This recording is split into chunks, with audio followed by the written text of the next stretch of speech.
Gale knows his anger at Madge is misdirected. On other days, deep in the woods, I've listened to him rant about how the Tesserae are just another tool to cause misery in our district. A way to plant hatred between the starving workers of the seam and those who can generally count on supper and thereby ensure we will never trust one another. It's to the capital's advantage to have us divided among ourselves, he might say if there were no ears to hear but mine. If it wasn't reaping day, if a girl had a gold pin and no Tesserae had not made him what I'm sure she thought was a harmless comment. As we walk, I glance over at Gale's face, still smoldering underneath his stony expression. His rages seem pointless to me, although I'd never say so. It's not that I don't agree with him, I do. But what good is yelling about the capital in the middle of the woods? It doesn't change anything. It doesn't make things fair. It doesn't fill our stomachs. In fact, it scares off the nearby game. I let him yell, though. Better he does it in the woods than in the district. Gale and I divide our spoils, leaving 2 fish, a couple of loaves of good bread, greens, a quart of strawberries, salt, paraffin, and a bit of money for each. See you in the square, I say. Wear something pretty, he says flatly. At home, I find my mother and my sister are ready to go. My mother wears a fine dress from her apothecary days. Prim is in my first reaping outfit, a skirt and a ruffled blouse. It's a bit big on her, but my mother has made it stay with pins.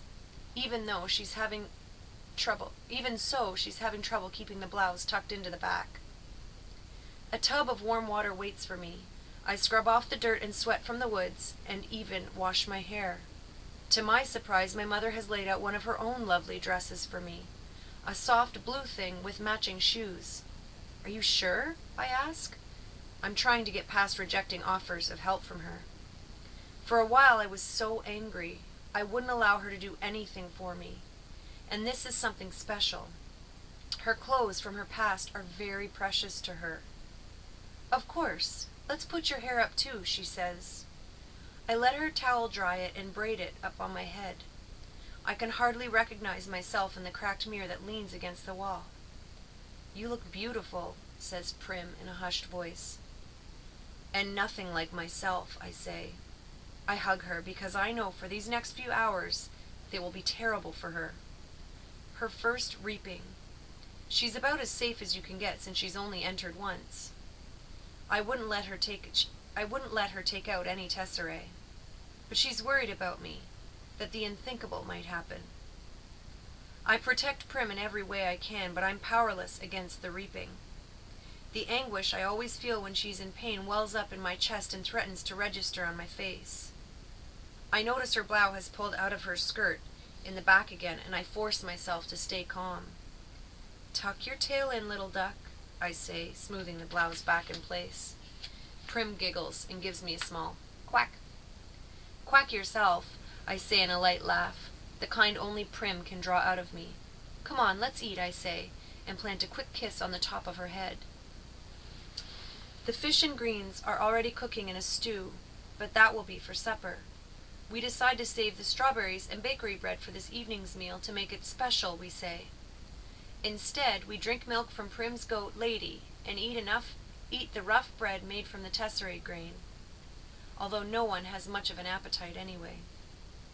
At 1 o'clock we head for the square. Attendance is mandatory unless you're on death's door. This evening, officials will come around and check to see if this is the case. If not, you will be imprisoned. It's too bad, really, that they have to hold the reaping in the square, one of the few places in District 12 that can be pleasant. The square is surrounded by shops, and on public market days, especially if there's good weather, it has a holiday feel to it. But today, despite the bright banners hanging on the buildings, there's an air of grimness. The camera crews perched like buzzards on rooftops only add to the effect. People file in silently and sign in. The reaping is a good opportunity for the capital to keep tabs on the population as well. 12 through 18-year-olds are herded into roped areas marked off by ages. The oldest are in the front, the young ones like Prim toward the back. Family members line up around the perimeter holding tightly to one another's hands. But there are others, too, who have no one they love at stake, or who no longer care, who slip among the crowd, taking bets on the kids whose names will be drawn. Odds are given on their ages, whether they're seam or merchant, if they will break down and weep. Most refuse dealing with the racketeers, but carefully. These same people tend to be informers. And who hasn't broken the law? I could be shot on a daily basis for hunting, but the appetites of those in charge protect me. Not everyone can claim the same.